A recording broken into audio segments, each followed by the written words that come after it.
अस्सलामुअलैकुम। बार्सिलोना से एक दफ़ा फिर खुशामदीद। जैसा कि आप जानते हैं कि कल मैं पहुंच चुका था बार्सिलोना और फिर आके अपने होटल में चेक इन किया, रात को खाना खाया। उसके बाद अनफॉर्चुनेटली हाथ में मेरे चोट लग गई थोड़ी सी, तो फिर मुझे सारी रात वो पेन रही, नींद भी सही नहीं आ रही थी। तो अभी मैं ब्रेकफास्ट किया मैंने होटल से ही, और पेन अभी भी हाथ में है। तो लेकिन अभी मैं देख रहा हूँ कोई फार्मेसी अगर पास में है तो उस पर जाकर मैं पूछ लूँ उनसे कि क्या कोई ऐसी क्रीम है जो मैं अगर अपने हाथ के अंगूठे पर अप्लाई करूँ तो क्या पेन कम हो सकती है। तो देखता हूँ कि फार्मेसी किधर मुझे मिलती है। बार्सिलोना का जो निक नेम है उसको बारना बोला जाता है, जो लोकल थे बोलते हैं इसको बारना।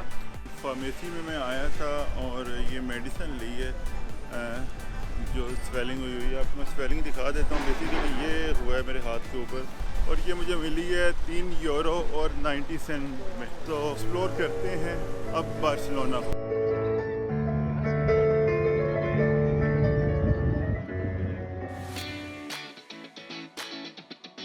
एक चीज़ मैंने नोटिस की है कि यहाँ पर एक हर जो बड़ा मेन स्टेशन है, यानी जो बड़े स्टेशन है वहाँ पर इंफॉर्मेशन काउंटर्स बने हुए हैं टूरिस्ट की गाइडेंस के लिए। इवन कि एयरपोर्ट के ऊपर भी जहाँ से मैंने होला बार्सिलोना कार्ड ख़रीदा था वहाँ पे भी इंफॉर्मेशन सेंटर बना हुआ था। हालांकि ये कार्ड मैं ऑनलाइन ख़रीदता तो मुझे आलमोस्ट 10% डिस्काउंट मिलना था। मैंने 34 यूरो और 40 सेंट्स का ख़रीदा था। लेकिन मुझे लगता है कि शायद इसकी ज़रूरत नहीं थी। अगर मैं टी कार्ड ले लेता जिसमें 10 राइड्स होती हैं तो मैक्सिमम अगर मुझे 2 दफ़ा भी वो टी कार्ड लेना पड़ता, 12 यूरो का पड़ रहा था तो 24 यूरो लगने थे। इस तरह मैंने 34 यूरो दे दिए। लेकिन मुझे नहीं लगता कि इतना यूज़फुल ये रहेगा।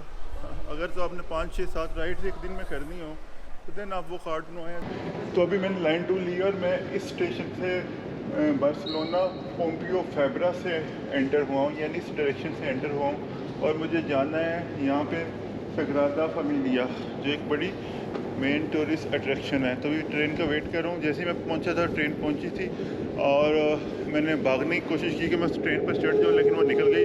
अब मेरे ख्याल से ट्रेन दोबारा आ गई है, आवाज़ आ रही है और उसमें बैठते फिर चलते हैं।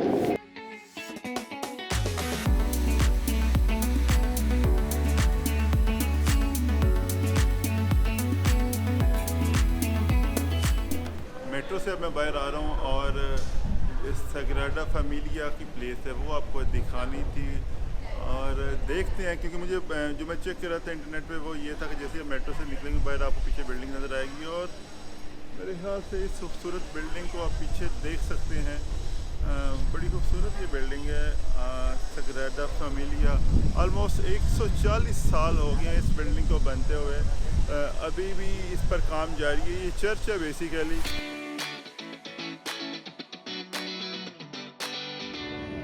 Que cuando huelen los naranjos y la sangre se tatera, solo quiere quererme de prima. इस वक्त मैं बार्सिलोना के सबसे मशहूर मुकाम सग्रादा फैमिलिया के सामने मौजूद हूँ।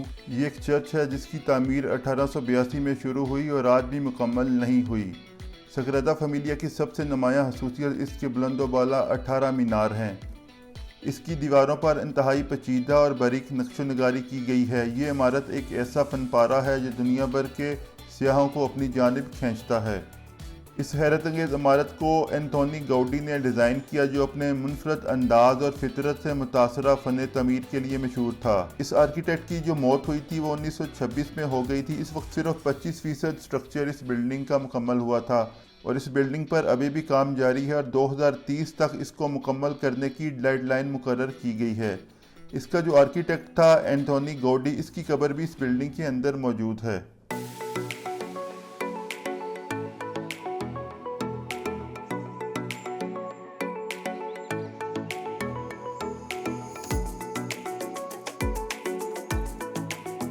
इस वक्त मैं पहुंच चुका हूं पैसी द ग्रेसिया पर। ये एवेन्यू है बार्सिलोना का मोस्ट फेमस एवेन्यू है जो जाना जाता है अपने आर्किटेक्ट के हवाले से, अपनी हाई एंड शॉपिंग के हवाले से।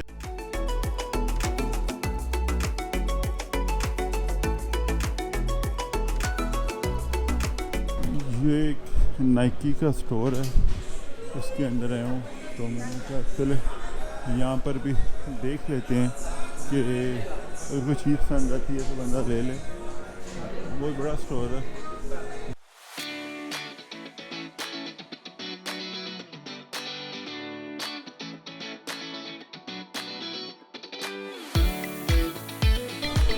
थर्ड वर्ल्ड कंट्रीज़ में वहाँ पे शायद ये अपने रेप्लिका भेजते हैं। एक आम परसेप्शन है, पता नहीं इसमें कितनी सच्चाई है, लेकिन एक आम परसेप्शन है कि रेप्लिका यानी जो फर्स्ट क्वालिटी होती है वो वहाँ पे नहीं जाती है, क्योंकि मोस्टली ये चीज़ें बनती तो चाइना से हैं, और चाइना भी जो चीज़ें बना के अमेरिका भेजते हैं उसकी क्वालिटी कोई और होती है, और जो चीज़ें बना के वो वेस्ट में भेजता है उसकी क्वालिटी और होती है, और जो एशिया में भेजता है उसकी क्वालिटी कोई और होती है। जिस तरह हमारे अपने पाकिस्तानी आम में, पाकिस्तान में तो शायद वो इतनी अच्छी क्वालिटी के ना मिलते हों, या मुश्किल से आप ढूंढ के ले भी लेते हो, लेकिन आम बंदों की बात कर रहा हूँ। लेकिन जब वो एक्सपोर्ट होते हैं दूसरी दुनिया के ममालिक में, तो जो नंबर 1 क्वालिटी होती है वो एक्सपोर्ट की जाती है।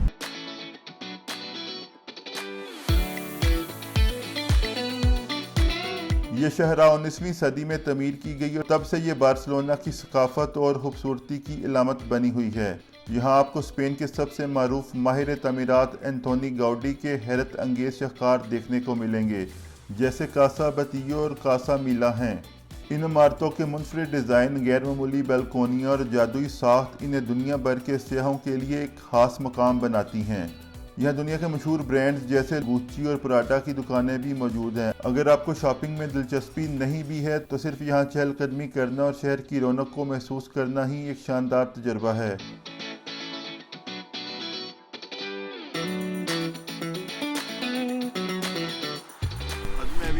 कर रहा था तो मैंने सोचा कि कॉफ़ी पी ली जाए, तो अभी यहाँ पे कासा मिला एक और जो आर्किटेक्चर वाइज एक बड़ी फेमस बिल्डिंग है, उसकी बिल्कुल फ्रंट पे थी एक कॉफ़ी शॉप है, कैफ़े दी ला पदीरा के नाम से है। तो इसका ये फेमस इस वजह से है कि इससे आप कासा मिला का व्यू सामने कर सकते हैं। अभी ये खूबसूरत बिल्डिंग है, और अब मैंने कॉफ़ी ऑर्डर कर ली है, कैपेचिनो।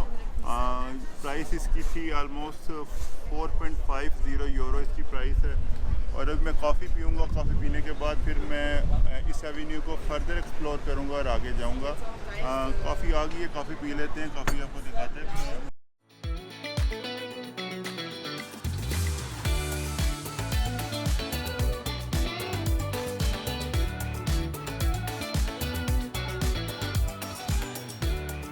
बस लेकर मैं पहुँच चुका हूँ गोटिक क्वार्टर्स की गलियों में, और यहाँ पर आकर मुझे याद आ गया कि जब हम सीज़न देखते हैं रोमन एम्पायर के, या और जिस तरह हम नेटफ्लिक्स पर देखते हैं सीजन्स, या हिस्ट्री की मूवीज़ देखते हैं या बुक्स पढ़ते हैं, तो उसमें एक नक्शा बना होता है पुराने आर्किटेक्ट का। तो यहाँ पर आकर वो ही फील हो रहा है मुझे।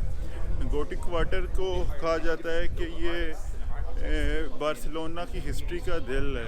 इसकी तंग और वाइंडिंग स्ट्रीट्स, पुराने ज़माने की बिल्डिंग्स जिनका ताल्लुक़ रोमन एम्पायर से है, वो देख के तो वही पुराना ज़माना मुझे याद आ गया जो मैंने मूवीज़ में पहले देखा था, सीजन्स में देखा था, और अब यहाँ पे आके उसको एक्सपीरियंस कर रहा हूँ।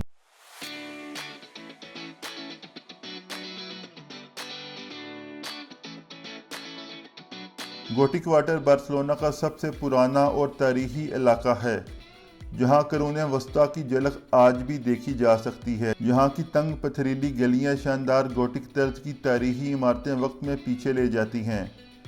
इस इलाके का शानदार फन तामीर देखने वालों को हैरान कर देता है। यहाँ चहलकदमी करते हुए आपको जगह जगह फनकाराना स्ट्रीट परफॉर्मेंसेस और मुनफरिद दुकानें मिलेंगी, जो इस इलाके के तारीखी हुस्न को मज़ीद जाज़िब नज़र बनाती हैं।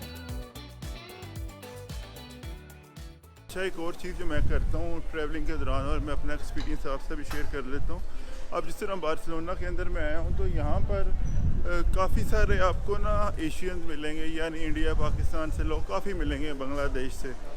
तो जिस तरह मैं गोटिक क्वार्टर पे घूम रहा हूँ तो मुझे थोड़ा सा अंदाज़ा नहीं हो रहा, क्योंकि मैं पहुँच तो गया हूँ यहाँ पर, लेकिन इसका एरिया सराउंडिंग क्या है फिर एल्बोर्न एक एरिया था उसको कवर करना था।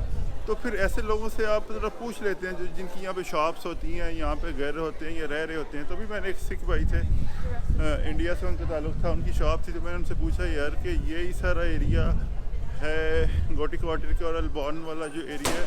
तो उन्होंने बताया कि हाँ जी ये काफ़ी बड़ा एरिया है और आप जिस डायरेक्शन पे अब मैं जा रहा हूँ इस डायरेक्शन पर जाओ आप और आपको और इसकी जो रिमेन्स हैं पुरानी बिल्डिंग्स की या पुरानी बिल्डिंग्स हैं वो नज़र आएंगी। तो मैं उसी डायरेक्शन में जा रहा हूँ। उम्मीद है ये जो आज के एपिसोड है मैंने आपको 3 डिफरेंट लोकेशन से दिखाया और साथ थोड़ा सा आपको मैं ये भी बताने की कोशिश करता हूँ। बेसिकली जो मेरी वीडियोस का मकसद ये होता है कि आपको कल को जब भी आप ट्रैवल करें तो आपको थोड़ी गाइडेंस मिल सके और प्लस हिस्ट्री के बारे में आप जान सकें क्यों टूरिस्ट यहाँ पर आते हैं। ये देखें जी इतनी तंग गली में गाड़ी घुसाई हुई है भाईजान ने। अब निकाल रहे हैं रिवर्स करके, वो क्रॉस करना चाह रहे थे लेकिन आगे ये बैरियर था तो इस वजह से शायद वो नहीं कर पाए।